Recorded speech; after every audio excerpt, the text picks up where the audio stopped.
नमस्कार, मैं हुसीद एपीएन में आपका स्वागत है। देश दुनिया की तमाम बड़ी खबरों पर नजर डालेंगे, लेकिन सबसे पहले नजर हेडलाइंस पर। अमेठी समेत यूपी की 15 सीटों पर थम गया चुनावी शोर। 6 राज्यों की 49 सीटों पर 7 मई को पड़ेंगे वोट। यूपी बिहार पर टिकी दिग्गजों की निगाहें। गाने के गढ़ में गरजे मोदी, बोले मां बेटे की सरकार तो बस कुछ दिनों की है मेहमान। वादा करता हूं 60 महीने में बदल दूंगा अमेठी की तस्वीर। फैजाबाद में मोदी के मंच पर भगवान राम की तस्वीर पर बवाल। चुनाव आयोग ने कहा धार्मिक प्रतीक का इस्तेमाल करना गलत, जांच के लिए मंगाई फुटेज। थम नहीं रही बयान बहादुर नेताओं की बदजुबानी। शरद यादव ने मोदी को बताया बहरूपिया, तो आरजेडी नेता पप्पू यादव ने रामविलास पासवान पर दिया विवादित बयान।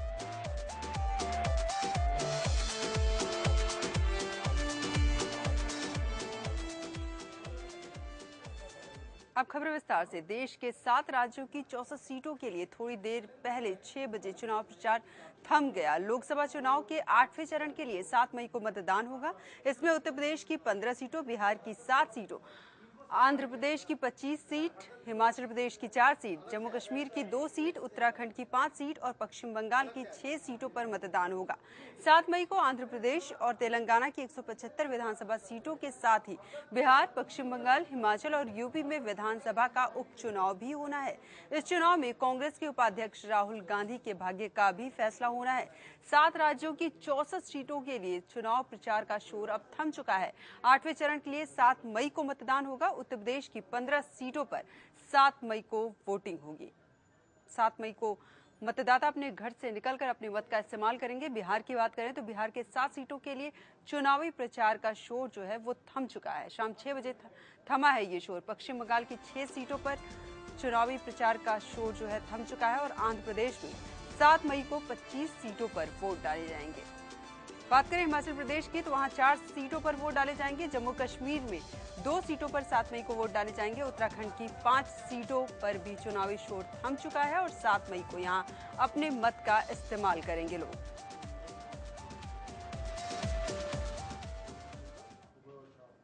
उत्तर प्रदेश में 5वें चरण के मतदान से पहले सियासी घमासान बचा हुआ है, लेकिन इस बीच सियासी बयानबाजी और आचार संहिता के उल्लंघन की कई शिकायतें चुनाव आयोग तक पहुंची।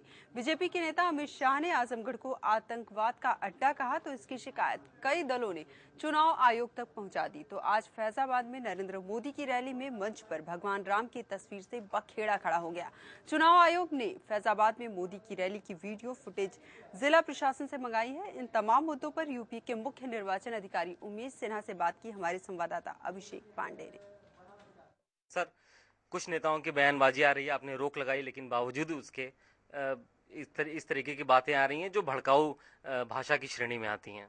देखिए, जो भी ऐसे मामले आए हैं या अब जो कैंपेन चलेगा जब तक, उस अवधि में जो भी ऐसे मामले आएंगे जिसमें मॉडल कोड ऑफ कंडक्ट के वायलेशन की बात हो या आरपी एक्ट के वायलेशन की बात हो, मॉडल या आपके आईपीसी के वायलेशन की बात हो, उसमें जो भी यथावश्यक कार्रवाई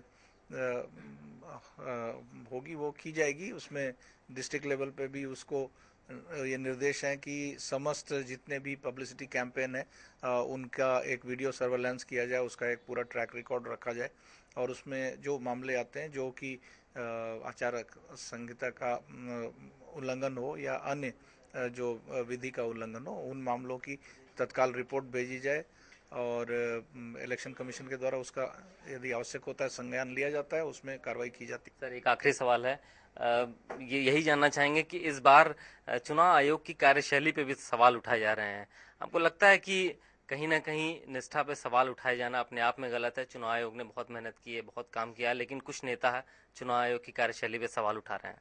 देखिए, चुनाव आयोग का काम है अपना काम करना और ये एक बहुत ही प्रतिष्ठित संस्था के रूप में जनता का पूरा विश्वास प्राप्त है और जो भी रिसोर्सेज अवेलेबल हैं उन रिसोर्सेज के माध्यम से, चाहे वो मैन पावर के रिसोर्सेज हो, हमारे सिक्योरिटी फोर्सेज के रिसोर्सेज हो या अन्य रिसोर्सेज हो, उनके माध्यम से बेस्ट पॉसिबल अरेंजमेंट किया जाता है और बेस्ट पॉसिबल चुनाव किया जाता है।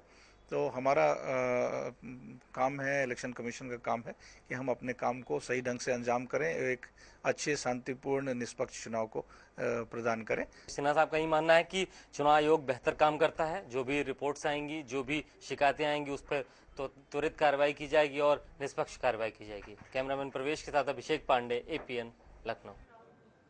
फैजाबाद में बीजेपी के पीएम पद के उम्मीदवार नरेंद्र मोदी की रैली विवादों में घिर गई है। मंच पर लगे भगवान राम की फोटो पर चुनाव आयोग ने सख्ती दिखाई है। चुनाव आयोग ने धार्मिक प्रतीक को मंच पर लगाए जाने को आचार संहिता का उल्लंघन माना है।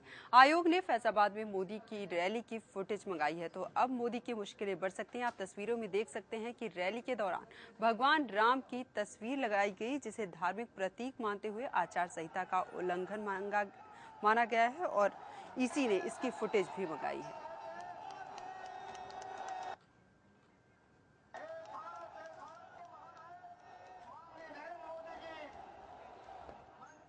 फैजाबाद में नरेंद्र मोदी की रैली हो रही थी और इस रैली के दौरान भगवान राम की तस्वीर लगाई गई थी, जिसे लेकर चुनाव आयोग सख्त हो गया है। यूपी के अंबेडकर नगर में मोदी ने विरोधियों पर जमकर हमला किया। भीड़ देखकर गदगद हुए मोदी ने कहा कि मैं 16 मई को चुनाव जीतूंगा, लेकिन आपके प्यार ने मुझे आज ही जिता दिया। मोदी ने कहा कि सोनिया को मांगने में शर्म आती है, लेकिन मुझे मांगने में शर्म नहीं आती। हमें मांगना मंजूर है, लेकिन लूटना नहीं। एसपी, बीएसपी और कांग्रेस तीनों एक ही थाली में खाते हैं। सोनिया परोसती हैं और ये सब के सब एक ही थाली में खाते हैं।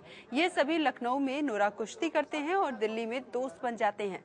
वल्लभ भाई पटेल अगर देश के पीएम होते तो सबका भला होता। देश में जितनी भी योजनाएं बनी हैं, सब एक ही परिवार के नाम से बनी है। पटेल के नाम पर एक भी योजना नहीं बनी। मेरी सरकार बनी तो सभी भ्रष्टाचारियों की जांच की जाएगी। और साथ ही उन्होंने ये भी कहा कि भ्रष्टाचारियों के लिए संसद में कोई जगह नहीं, जनता ही मेरा भगवान है और हाई कमान भी। मोदी ने कहा कि मैं आप लोगों की तपस्या को बेकार नहीं जाने दूंगा।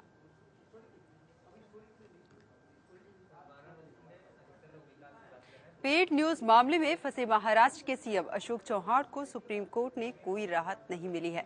इस मामले में शिकायतकर्ता और बीजेपी के राष्ट्रीय सचिव किरीट सोमैया का कहना है कि अब अशोक चौहान बचने वाले नहीं। सोमैया ने कहा कि आदर्श घोटाले से लेकर पेड न्यूज मामले तक कांग्रेस उपाध्यक्ष राहुल गांधी और केंद्र सरकार ने अशोक चौहान को बचाने में कोई कोर कसर नहीं छोड़ी, लेकिन सुप्रीम कोर्ट के फैसले से दोनों को झटका लगा है। इसके साथ ही सोमैया ने मोदी पर सरकार बनने पर पेड न्यूज पर कड़े कानून बनाए जाने का भी आश्वासन दिया। कोई भी राजनीतिक दल या प्रत्याशी या फिर वह माध्यम जो मीडिया है वो भी 4 बार सोचेगा। 45 दिन के अंदर फैसला देना पड़ेगा। हमने बहुत पुख्त प्रूफ चुनाव आयोग को दिए, लगभग 6 करोड़ का विज्ञापन दिया है अशोक चौहान ने। मेरे पास सब प्रूफ है, ऑलरेडी दिया है और अब 45 दिन में अशोक चौहान डिस्क्वालीफाई हो जाएंगे। बीजेपी नेता विजय गोयल भी वाराणसी में पार्टी का प्रचार करने पहुंचे हैं। गोयल ने वाराणसी में सिगरा इलाके में बने शहीद उद्यान पार्क में सुबह टहलने वालों के साथ चौपाल लगाई।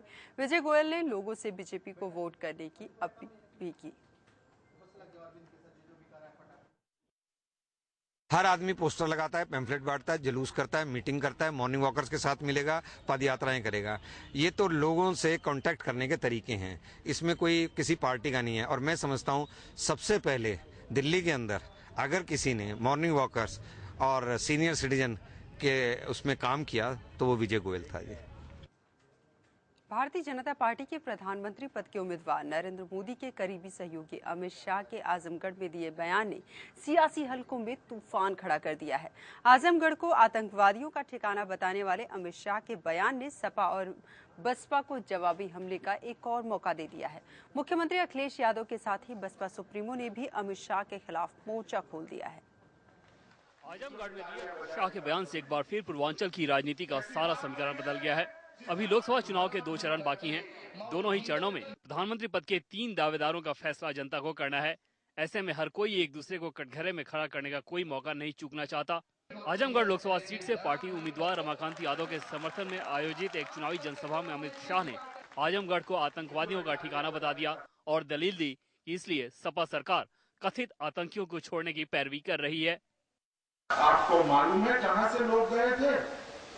मालूम है? आजमगढ़ से गए थे।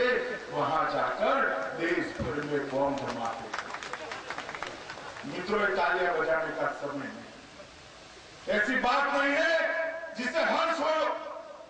कैसी सरकार चली उत्तर प्रदेश में जिसने ये वीरों की भूमि आजमगढ़ को आतंकवाद का अड्डा बना दिया? अमित शाह के इस बयान पर विपक्षी दल हमलावर हो गए हैं। उत्तर प्रदेश के मुख्यमंत्री अखिलेश यादव ने शाह के बयान की निंदा करते हुए चुनाव आयोग से शिकायत की बात कही है और अमित शाह पर पाबंदी लगाने की मांग की है। उधर बसपा सुप्रीमो मायावती ने भी शाह के इस बयान पर कड़ी आपत्ति दर्ज कराई है। मायावती ने आजमगढ़ से भाजपा के प्रत्याशी रमाकांत यादव और उनके भाई उमाकांत यादव को सबसे बड़ा आतंकी बताया है।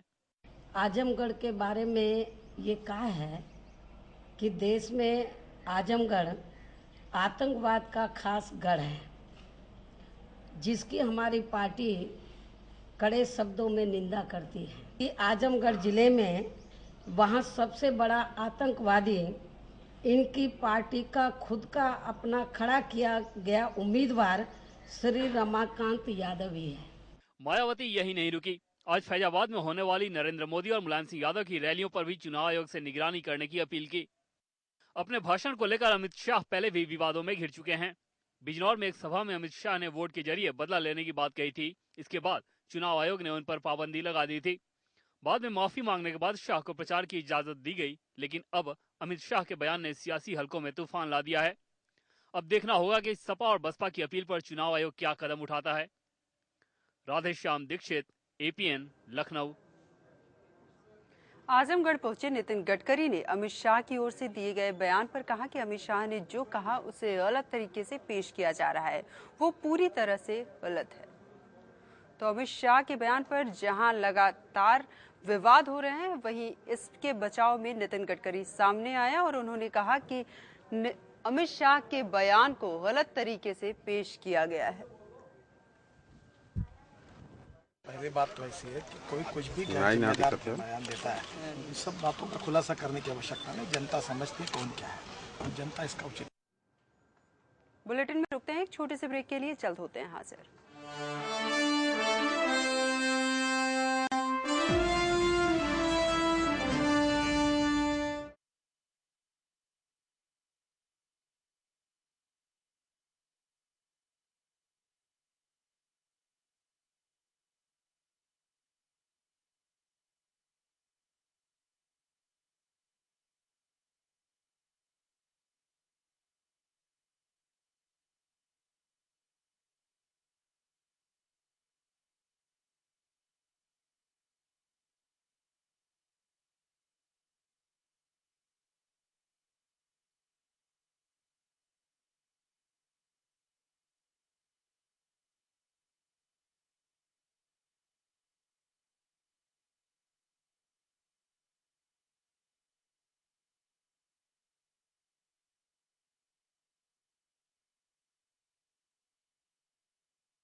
के बाद स्वागत है आपका। आगे बढ़ाते हैं खबरों का सिलसिला।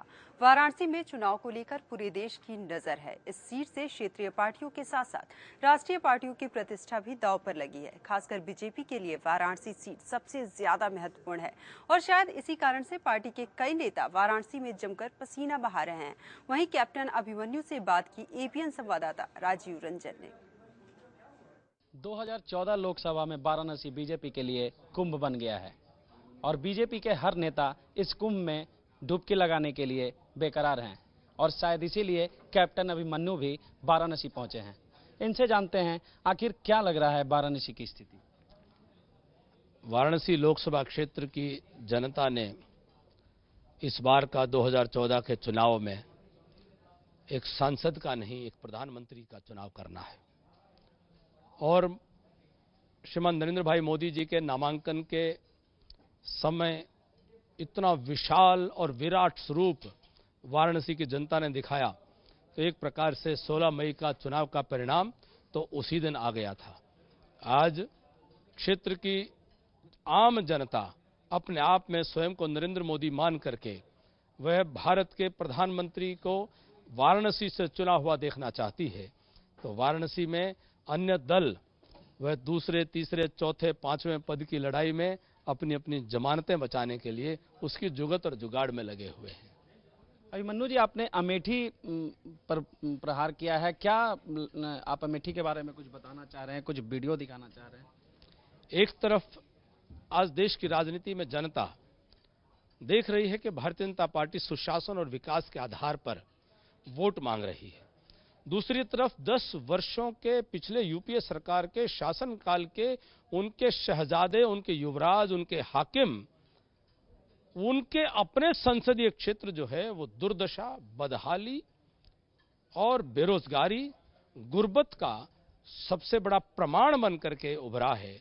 तो एक तरफ विकास की आशा और अपेक्षाएं हैं, संभावनाएं हैं, दूसरी तरफ विनाश का स्वतः प्रमाण उनके युवराज का संसदीय क्षेत्र है। यह तुलना देश भी देखे कि अमेठी के लोगों की दर्द भरी दास्तान, अमेठी के लोगों की कहानी उन्हीं की जुबानी के नाम से ये छोटी सी एक टेली फिल्म बनाई है जो आपको उपलब्ध कराई जाएगी। क्या है उसमें, थोड़ा ब्रीफ करेंगे? उसमें क्या मुख्य बातों को आपने? देखिए, भारत की सरकार के संस्थाओं के आंकड़ों के प्रमाण सहित उसमें हमने जानकारी उपलब्ध कराने की कोशिश की है कि चाहे पेयजल व्यवस्था की बात हो तो अमेठी देश में एक ऐसा क्षेत्र है जहां पर आज भी 82-84% घरों में पेयजल की सुचारू व्यवस्था नहीं, वहां बिजली नहीं, सड़कों के नाम पर गड्ढे हैं, वहां कोई उद्योग नहीं, लोगों को रोजगार नहीं है और वो गुजरात मॉडल को चुनौती देने वाले लोग वो स्वयं बताएं कि उनके संसदीय क्षेत्र में आज भी विद्यालयों में कन्याओं के लिए शौचालय की व्यवस्था इतने बड़े पैमाने पर क्यों नहीं करवा पाए हैं? क्यों नहीं उन्होंने अपने क्षेत्र को एक ऐसा मिसाल बनाने का प्रयास किया जिसको लेकर के वो देश भर में प्रचारित कर सकते थे कि हम ऐसा विकास करेंगे। तो कैप्टन अभिमन्यु का मानना है कि देश के जितने भी पार्टी हैं उनके जो असुर हैं उनके बीच से परीक्षण करके नरेंद्र मोदी को निकाला गया है और देखना यह है कि नरेंद्र मोदी इस कसौटी पे कितना खरा उतरते हैं और ये तय जनता को करना है और जनता का फैसला 16 मई को पता चलेगा। कैमरामैन नीतीश के साथ राजीव रंजन, एपीएन न्यूज, वाराणसी। इस बुलेटिन में फिलहाल इतना ही। मुझे दीजिए इजाजत। नमस्कार।